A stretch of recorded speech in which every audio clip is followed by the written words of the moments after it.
জামালপুরের Dewanganj rail station এলাকায় ট্রেনের টিকিট বিক্রির সময় টিকিট কালোবাজারি চক্রের মূল হোতাসহ 5 সদস্যকে আটক করেছে র্যাব 14 সিপিসি 1 জামালপুর। রোববার দেওয়ানগঞ্জ রেলওয়ে স্টেশন এলাকা থেকে তাদের গ্রেপ্তার করা হয়। এ সময় আটককৃতদের নিকট হতে ট্রেনের 32টি টিকিট উদ্ধার করে জব্দ করা হয়।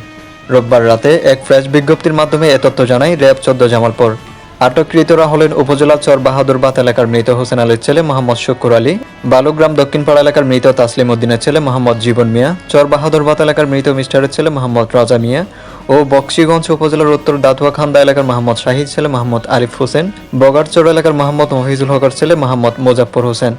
প্রেস বিজ্ঞপ্তির বলা হয় র্যাব 14 সিপিসি 1 গোপন সংবাদের ভিত্তিতে জামালপুর ক্যাম্পের কমান্ডার মেজর মোহাম্মদ আব্দুর রাজ্জাকের নেতৃত্বে র্যাবের একটি আভিযানিক দল দেওয়ানগঞ্জ স্টেশন শশারিয়া বাড়ি এলাকায় অভিযান পরিচালনা করে ট্রেনের টিকিট কালোবাজারি করে বিক্রির সময় 5 কালোবাজারিকে আটক করা হয়।